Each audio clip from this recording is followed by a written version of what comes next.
Welcome to episode 4 of the Erotic as Power, a walk through the law.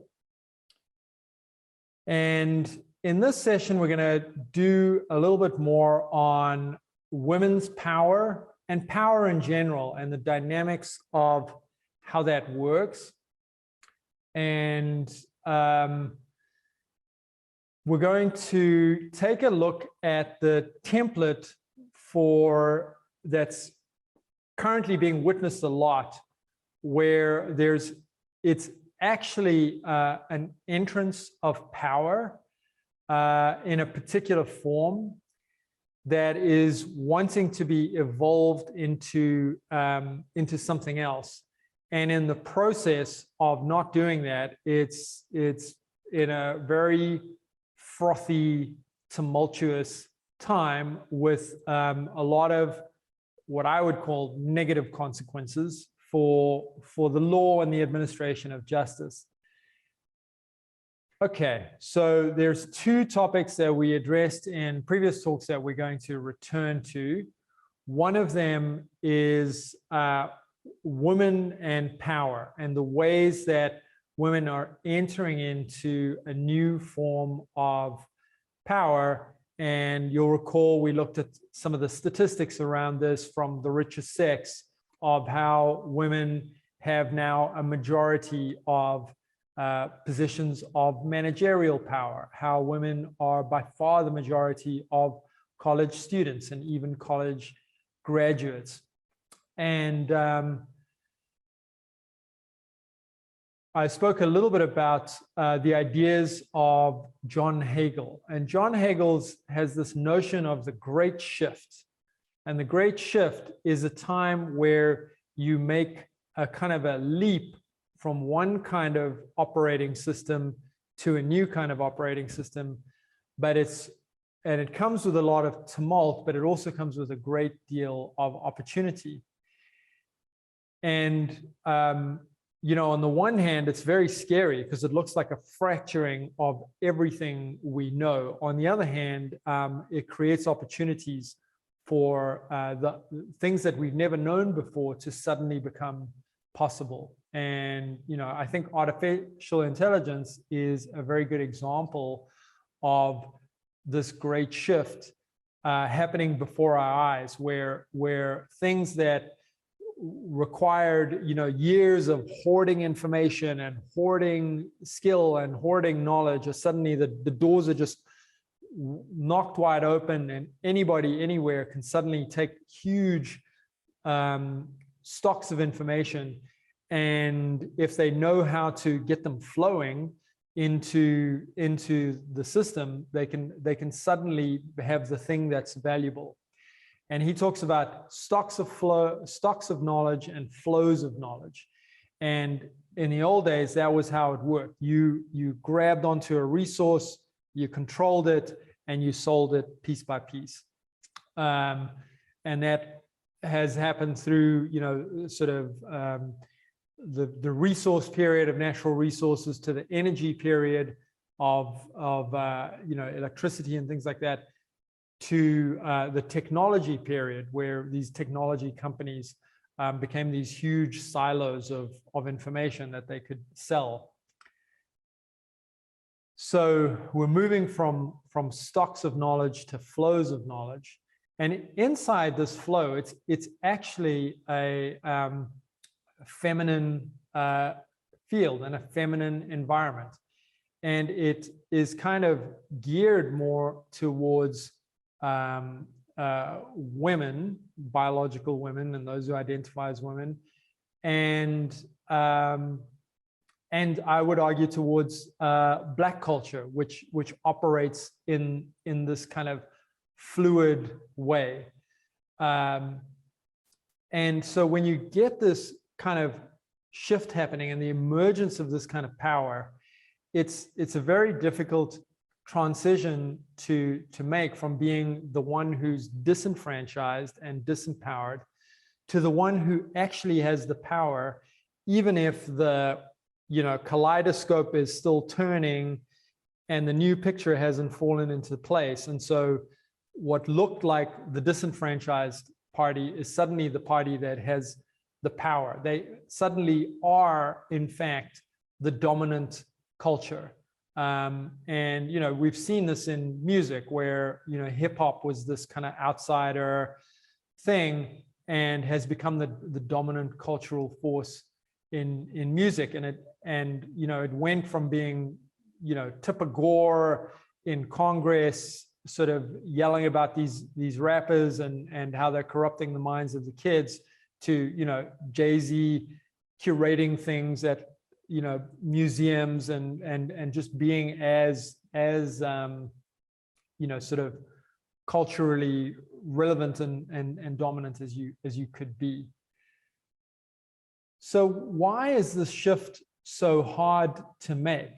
And one of the reasons it's really hard to make is because it requires a form of political and spiritual awakening, where you need to take responsibility for the outcome of things and the way that things feel. And that's very hard to do. And the reason it's very hard to do is because everybody knows, but nobody will say, that the second you step into power, you are going to be treated like absolute shit. Nobody wants to say that. You know, everyone wants to be like, yes, we need power, but power sucks. It's really, really it's exhausting, especially if you intend to use it well. It's doubly difficult because everybody can hit you at all times of the day or night, and you have to be the magnanimous one, and you have to be the generous one, and you have to be the noble one, and you never have the right to hit back if it's true power. I mean, you might have to set some boundaries, but you can never remove compassion, and you can never remove a concern for the well-being even of your worst enemy. And so people avoid that situation. And I believe that in this moment in our time, women are avoiding that position and that situation. And so when you look out at the cultural landscape and the conversation and the discussion, all of the focus is on factors that impede the empowerment of women. And there are factors that impede the empowerment of women. It is a badly and stupidly designed world that impedes all forms of things that should be happening. So I'm not saying don't focus on those factors, but right now, there's an almost exclusive focus on those factors. There's very little focus on the drawbacks of holding and accepting responsibility for power. This is not something that people are discussing at their symposiums and their, you know, empowerment conferences of, you know, what are the drawbacks to suddenly finding yourself in a position of power and a position where you're responsible for the way the world around you looks and feels, because you, in fact, have the power. So, and it's something, it's not progressive. It's not like, you know, one day women are at, you know, 48% of the managerial workforce, and it's really still just a bro culture, male dominated man thing that you are doing your best inside of. And the next day you're at 51%. That's not a 2% leap. That's a leap into a different dimension. And that's why it's so hard to make. And now when that leap isn't made, what has to take place, consciously and unconsciously, is that there has to be a constant advertisement of disempowerment. So you have to mask the fact that you actually have this power that's unbelievably uncomfortable, with an increasing focus on advertising disempowerment.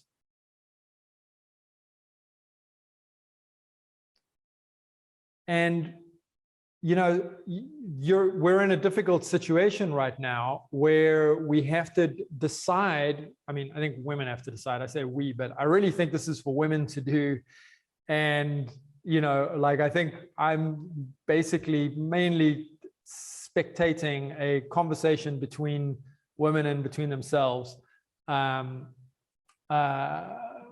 you know, enjoying myself in the process. And doing what I can. And, like, you know, the masculine is a tool. It wants to be used. Its ability to execute, its ability to see, the ability to be decisive wants to be used. So I want to be used in this conversation, but it's really not mine to do, as far as I can tell. And you can tell me if I'm wrong. But the choice that there is to make is you either make the leap towards this new form of power where women say, hey, we're going to be responsible for the way the world looks and feels, and the benefit of everybody, men and women, inside it. Or we are going to continue to witness what we're witnessing right now, which is a loss of the democratic institutions and civil liberties that we were kind of a miraculous accident. The fact that, like, modern classical liberty exists at all and we aren't in a state of constant war and turmoil is kind of a miracle that we take for granted, and the massive economic benefits and freedoms that it provides. But we're gradually, you know, cutting away into those things. And so it's sort of a choice between these two. And if I understand her correctly, Professor Catherine McKinnon would argue that it really is time for the ideas of these dead old white men to die, and for, you know, notions of classical liberty are nothing more than a con. And to that I would say two things. One, I would say that, you know, what I consider the classical text about this on liberty was written by John Stuart Mill, dead old white man, and Harriet Taylor Mill, his partner and wife. And it not only set out the stall for political liberty, but also personal liberty embodied in their personal relationship, which was a little unconventional and a little more open. And she was allowed far more personal freedom and power than a woman was appropriate for a woman in those times. And so they had to write this to, you know, kind of the patriarchy was like, this weird English lord and his weird wife, we got to shut them down because they're weirdos. And they actually had to carve out the space for that, and did us all a favor by that. But I would say I would be interested in her views on, okay, where does Harriet Taylor Mill fall in your kind of demand for the death of classical liberty? This is what you seem to be asking for. I don't know. So that's the one thing I'd say. The second thing I'd say is, well, what are you replacing it with? If you know, the right for each party to be heard and a right for the open airing of evidence, and you know, if those things are going to be done away with, then what is to replace them? And so far, the only answer I can see is the you know, the punitive, criminal, coercive power of the state, which you regard as a corrupt masculine institution. And so it's like, well, you just put the wolf in charge, but okay, maybe you're now in charge of the wolf. But does it ever really work? Does that ever really work? This kind of like, you know, let's lock people up and put them in jail. Like, is there consideration to the perverse incentives inside those systems that have people not be interested in the well-being of anyone but their own career? I don't know. I want to find out more about, you know, what she says and how she explains these things, but that seems to be what she proposes in place of the dead old white man. So big shift or police state, one or the other, and, you know, ladies get to decide.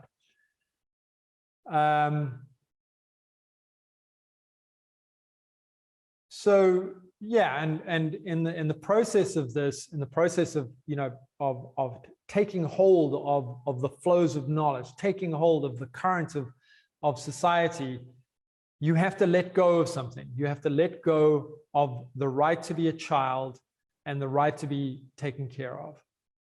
And that's not to say there shouldn't be resources for the oppressed. And, you know, there is the, oh, I forgot to say this at the beginning of the talk. Everything that I say here is just my opinion. I'm not speaking on behalf of anyone else than the man you see in front of you here. I speak as a concerned individual. I speak as an attorney who's spent 20 years now working on the rule of law, governance, international law, regulation. I care about good regulation. My master's, my primary subject was the law and economics of regulated markets, networks, and industries. Nobody who doesn't care about regulation and the sound functioning of our society would ever take that course. It'd be impossible. So I care about these things. I'm not asking for, you know, like, let's do away with all protections and human rights or anything like that. But I'm only speaking for myself here.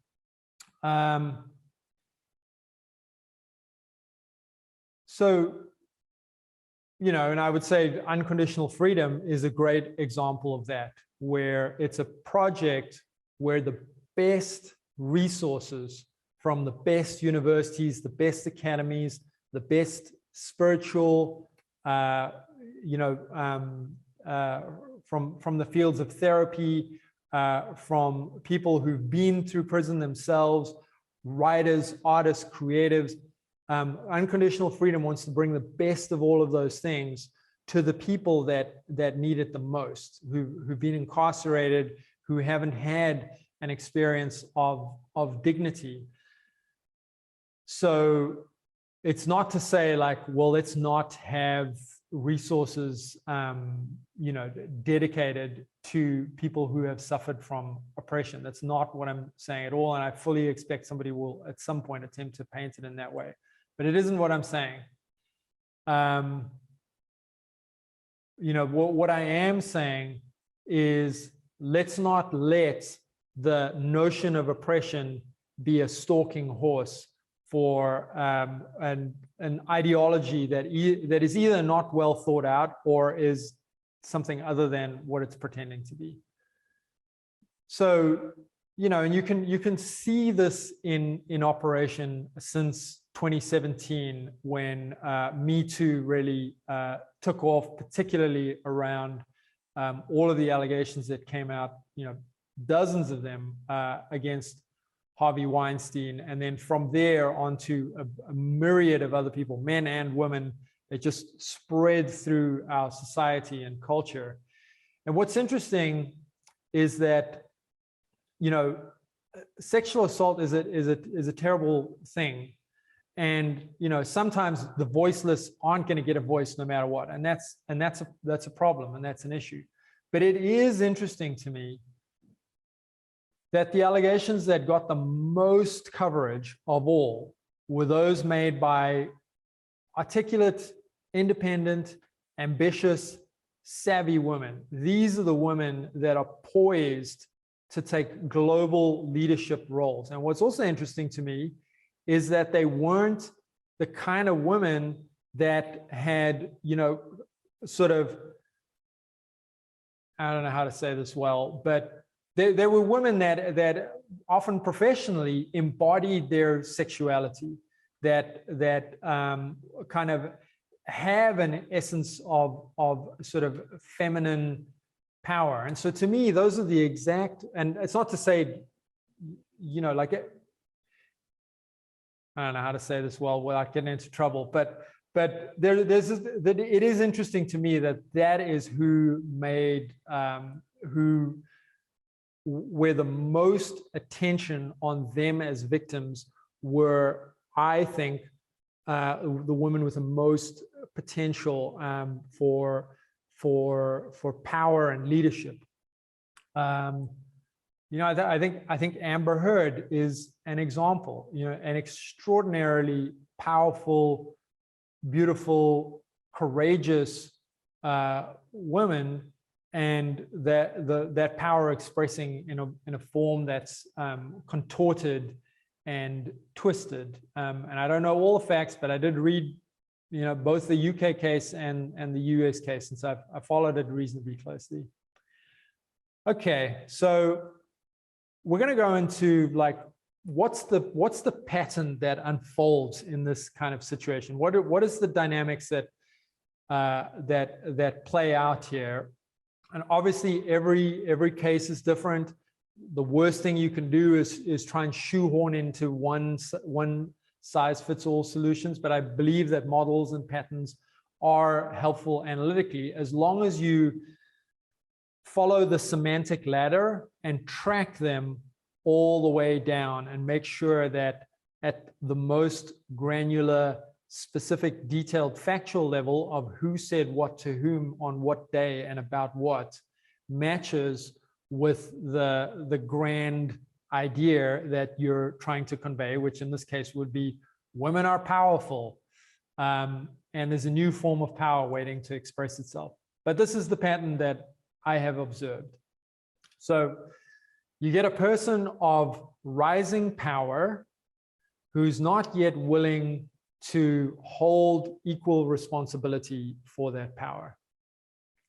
And then you get attraction to that, either the person themselves or to the position or kind of the environment that they offer. And I will say what often happens here is that there's this pretense that, oh, that person is ugly or that person is weird. And so they couldn't possibly have been attracted to the person. They could only have been attracted to the power. And that's just not, in my experience, how power works. It's much more complicated and nuanced than this. And we have this way of, reducing it for politically expedient reasons.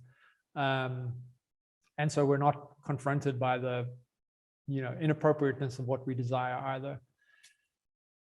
And so you get this person of power, this person who's attracted to the person of power, and then you get this person demonstrating the thing that got them to the position that they're in, which is a form of an expression of power, an expression of boldness, an expression of ambition, an expression of free thinking, kind of breaking out the rules. And some of these things are boundary transgressions that need to be handled and are not acceptable or tolerable in our society. And some of them are not. But that is the expression that's coming out of this person.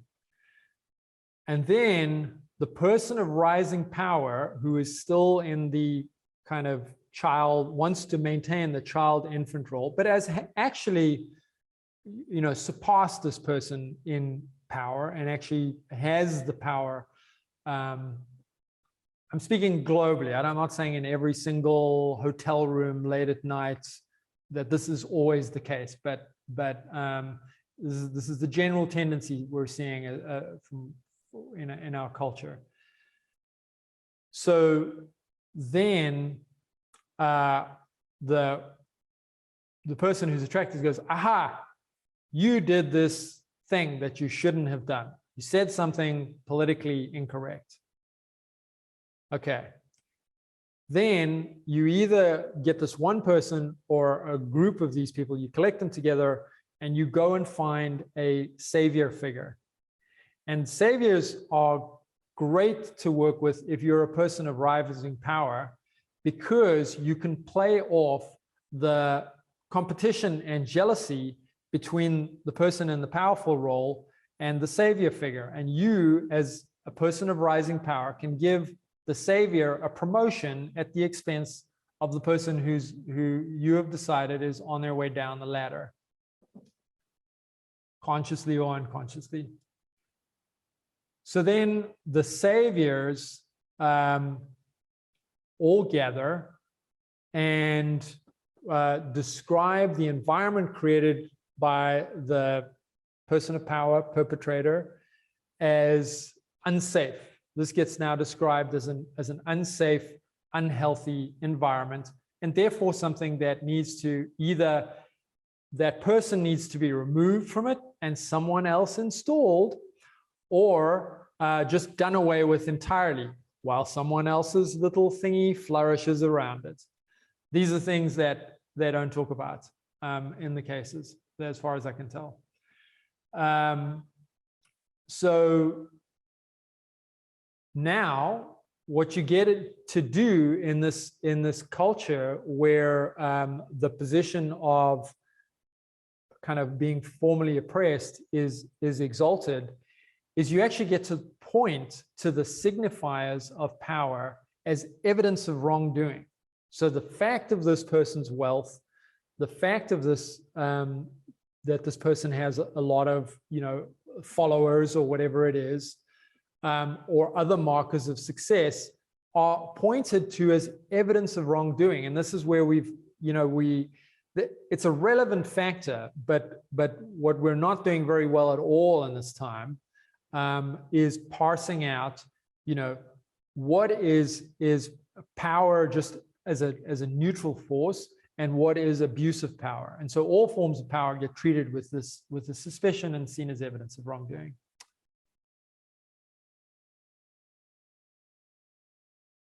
So then sometimes the facts that are being presented about what's being done don't match what actually happened, or there's another version of events or what took place or what that person did that got them in trouble.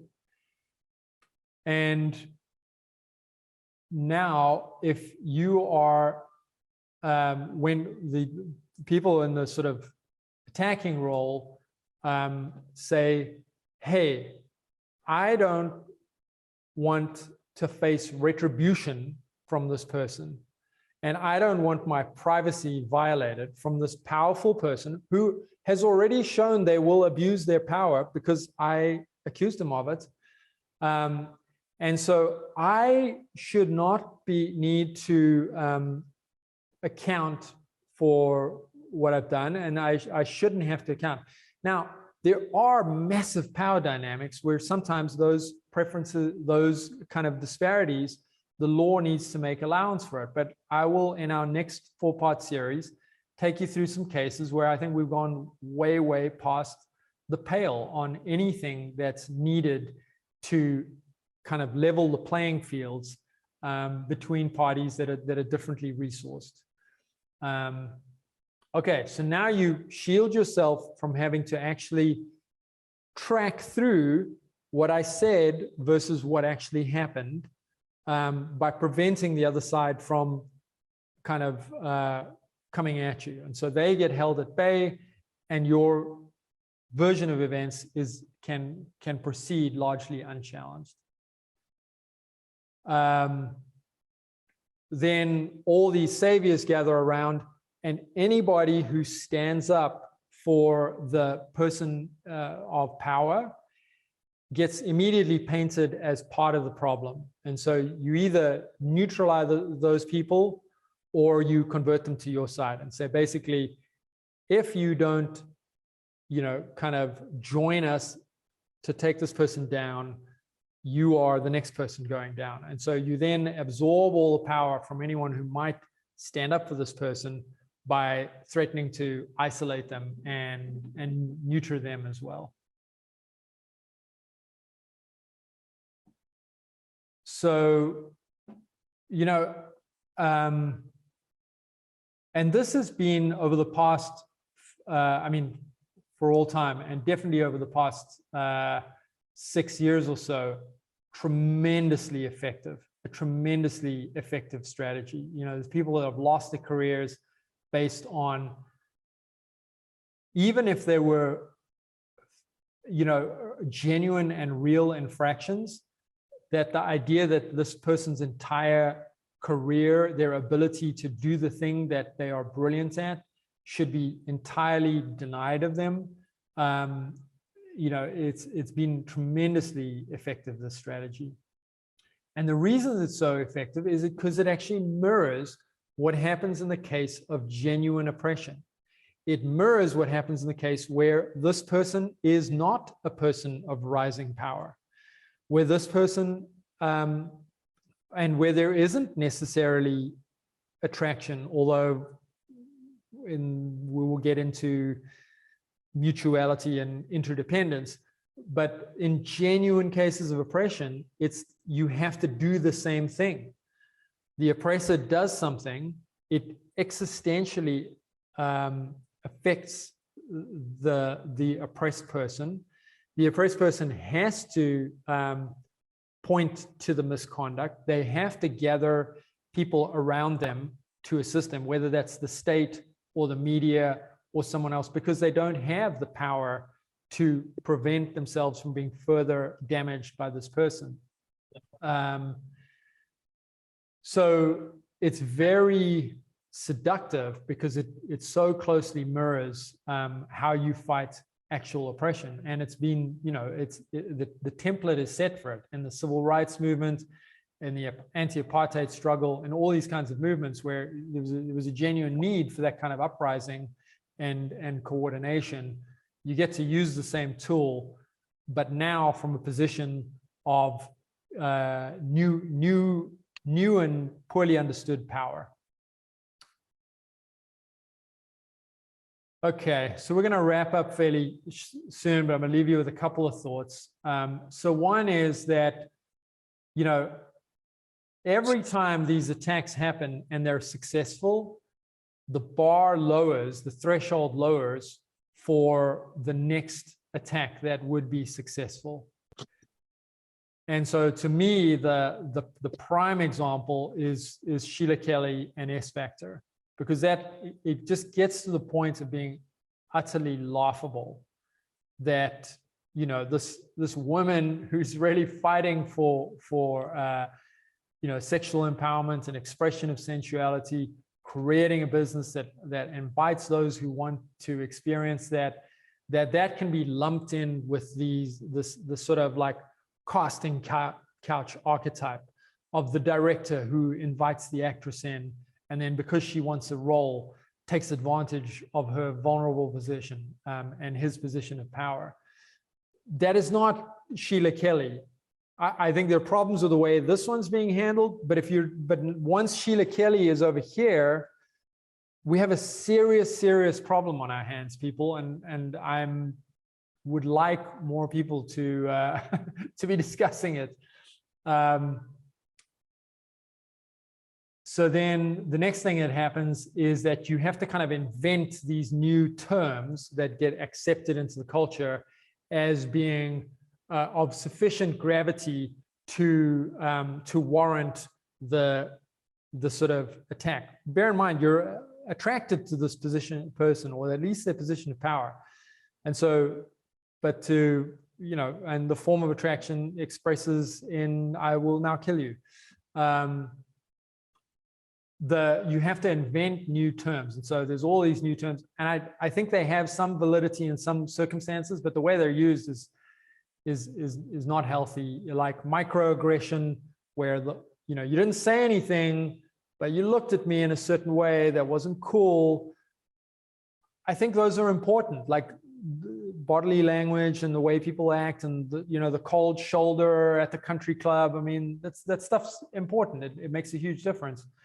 But it gets, when you then put the force of the law behind it and say, well, we're going to take this person's job and we're going to throw them out the academy and we're going to remove their tenure and we're going to take their company away from them, it gets problematic, and it is problematic. I won't go into the other two. Well, I'll just mention them. Another one is emotional labor.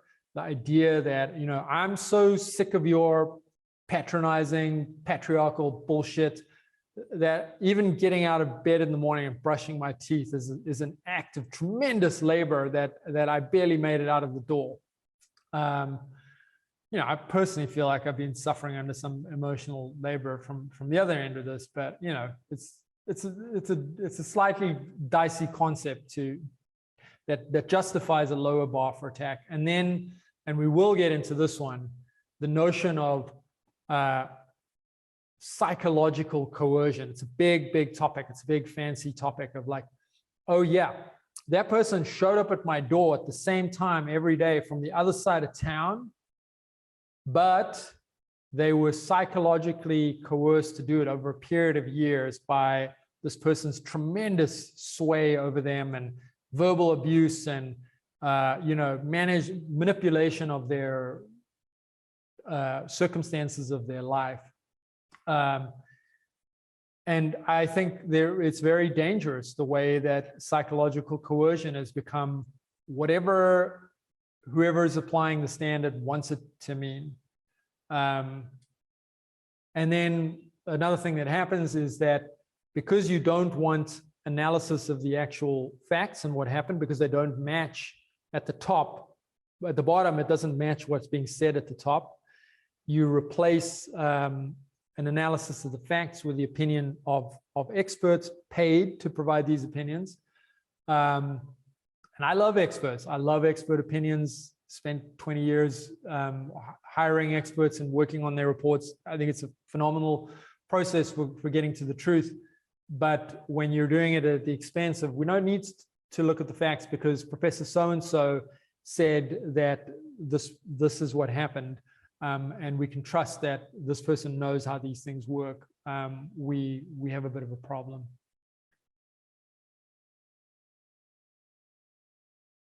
So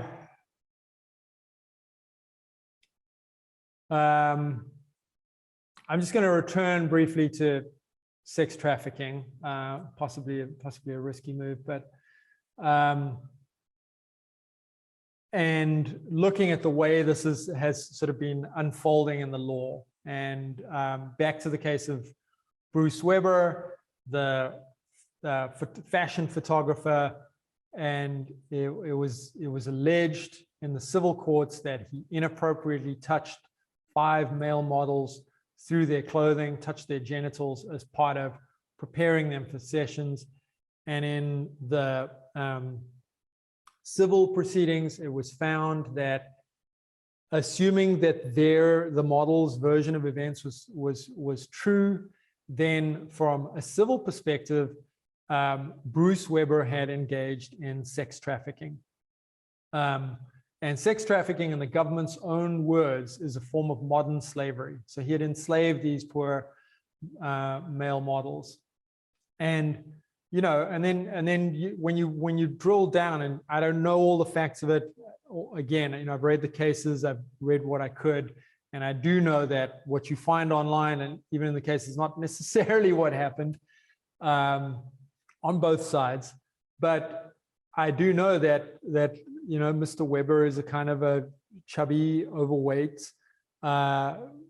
looking guy, and that the 5 models are beefy, hunky, muscular. Some of them were I think Olympic athletes, and he has sex trafficked these people, which brings us back to what we covered in the last session, which is there's this notion of sex trafficking. Okay, you get these crimes, and there's sexual harassment in the workplace, and then you get to sexual assault, and then you get to rape, and then you get to maybe prostitution, probably alongside the rape, more commercial, whatever, and then you get to sex trafficking, as if it's the worst of the worst. And the law treats it as the worst of the worst because there's no statute of limitations on it. And the penalties is a 15-year minimum mandatory sentence. So if Bruce Weber got charged with that, I don't believe he was charged with it, but he would have a 15-year minimum mandatory sentence for, on their words, kind of fondling a few guys before they went into a photo shoot. And so, but what you discover when you really look at sex trafficking, as we did last time, is that sex trafficking comes from a very ideological place.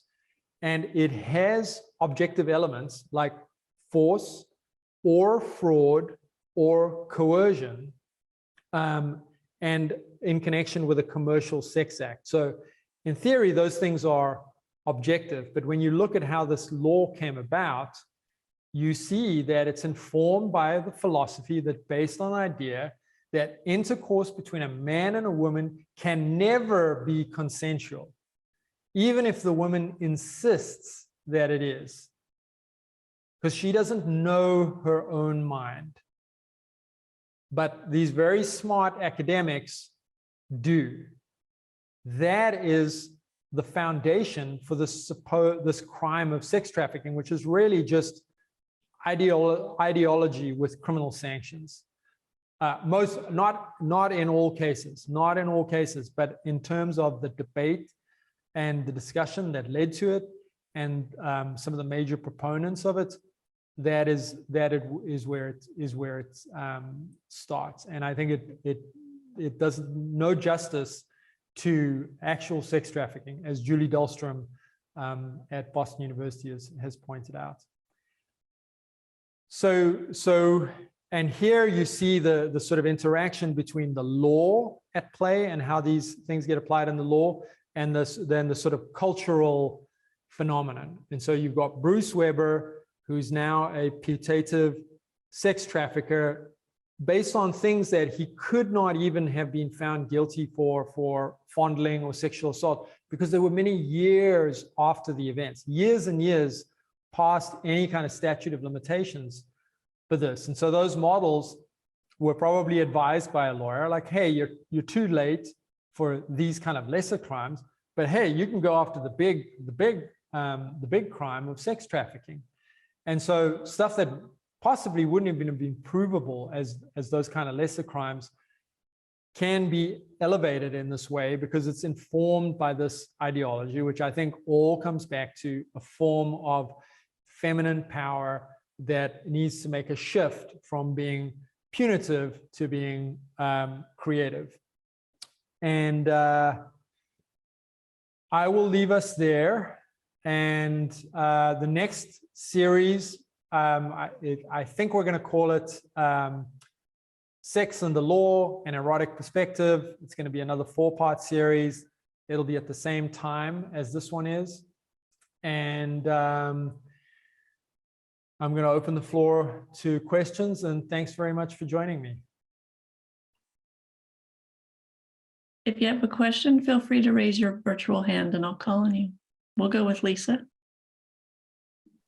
Hi, this series has been amazing. I've really been enjoying it. Today, when you talked about, I wrote it down. When we step into our power, we let go of the right to be a child and the right to be taken care of. That nailed me. And I love what you talked about I've been struggling with this at work, being a new in management over the last 5 years, about like, oh, I actually have to be an adult 24/7.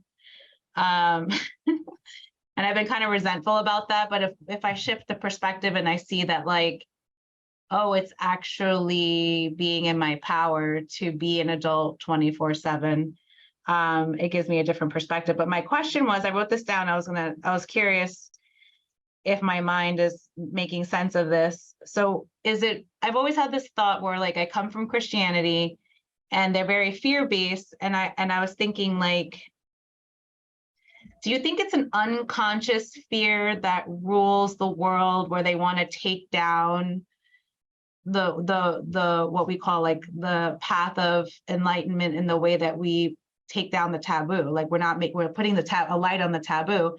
And so my thought was, like, do you think it's an unconscious fear where it's like victim-minded?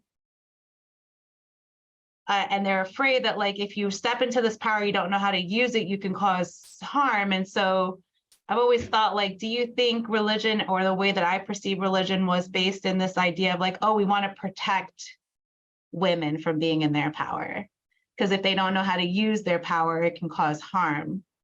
Or do you think it's just totally, like, subconscious? Because I've always had this thought, like, was it like a conspiracy, the way that we've tried to, like, suppress power and suppress women? Does that make sense? Well, let me have a go at what came to mind out of your question, which is, you know, I think it's a combination of all of those things. And to me, one important aspect of it is if you don't own your own sexuality, there's nothing else you can do except locate it outside of yourself. And when you locate it outside of yourself, because it's not within you, it has to look dangerous because you're not connected to it and you've attempted to exclude it. And then it comes back towards you, whether you're man or woman or whatever, like that is just the mechanics of what is going to happen. And then you have to use more and more kind of draconian measures to try and control this thing that is now looks like it's coming at you. You know, and so it all comes from some sort of like notion of purity that we've adopted, where you, in order to be a good member of society, you have to exclude the animal and the beastly part of yourself, instead of seeing them as, you know, absolutely beautiful and stunning emanations of God's creation. So I think that's one thing that I've found very helpful to understand this. Thank you.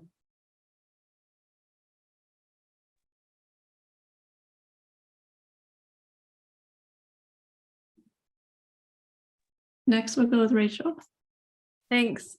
I really loved that talk, as always, and I just really love how you very intricately track these very different threads all the way through, like this causes this, and then you end up here, and you're like, wow, I didn't realize that, you know, the butterfly flapping its wings over here has me end up with this tsunami over there, but you track it really well. My question was, and apologies if you can hear the lawnmower in the background, but my question was, I love your point about we do a disservice to people who are actually in experiences that they genuinely can't handle themselves when we hype up, or when people hype up what happened or misuse the law in order to gain a, you know, advantage or gain social power or whatever. We really do a disservice to people who are actually having a very difficult time and are in very difficult situations. And I totally agree. And I think that is where often when I'm expressing ideas like you've expressed, people misunderstand me and say like, well, you don't care about victims. And I do care about people who, you know, are genuinely suffering. And my question is, how do you think, and if you can answer this, I'll be shocked because it's a difficult question, but I'm curious what you think about how to separate, like, how do you treat or determine how to help people who are genuinely out of their depth and genuinely need like state assistance or social assistance in a situation where whatever is happening, they can't stop and they want it to stop, but they can't stop it. And how do you distinguish between those people and the people who are just genuinely opportunistically using and tapping into our collective social or animal imperative to help people who need help? Yeah, what I would say at the ground level is to maintain the hope and the promise and the power of unconditional freedom for everyone, you know, and not to cop out when somebody has really difficult circumstances, especially because sometimes those difficult circumstances are just something that's like our society finds distasteful. They're difficult, but they actually give people a source of power and access to kind of knowledge about how the world works that, you know, these supposed rescuers don't even have the first clue about. The rescuers need rescuing from themselves by those people, which is why the unconditional freedom program exists. And so any notion of, you know, like poor you is highly dangerous in my estimation.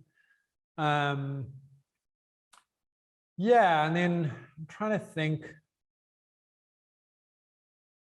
of, I don't know, for whatever reason, the example that comes to me is, you know, there was a police department in the UK that made this really quite funny and cute animated film about consent, you know, where they likened it to a cup of tea, which is something that one tested in courses as well. And it was just so simple and empowering and non-judgmental, that let me think about this. How do you decide? Yeah, I mean, I guess be very suspicious of any kind of rescuer impulse for anyone, no matter how terrible their circumstances look, because you could easily just be kind of judging them, and then at the same time encouraging them not to develop the resilience that would have them really claim the power, true power of their position. But beyond that, you know, I can't. I mean, yeah, I guess it's sort of case by case and stuff. But unfortunately, the general template is go in and rescue and fix. And then it all gets locked up in sort of, you know, Republican, Democrat kind of arguments where it's like, oh, people should help themselves versus no, we should ensure human rights and basic standards for everyone. So you can easily just get caught somewhere in the middle there, and you've got to try and kind of get off that spectrum somehow, which is a very hard thing to do. So that's what I'd say. Thank you.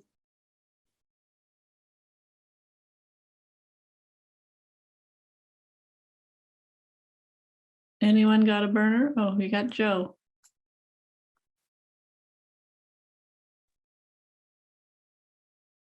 Go ahead, Joe.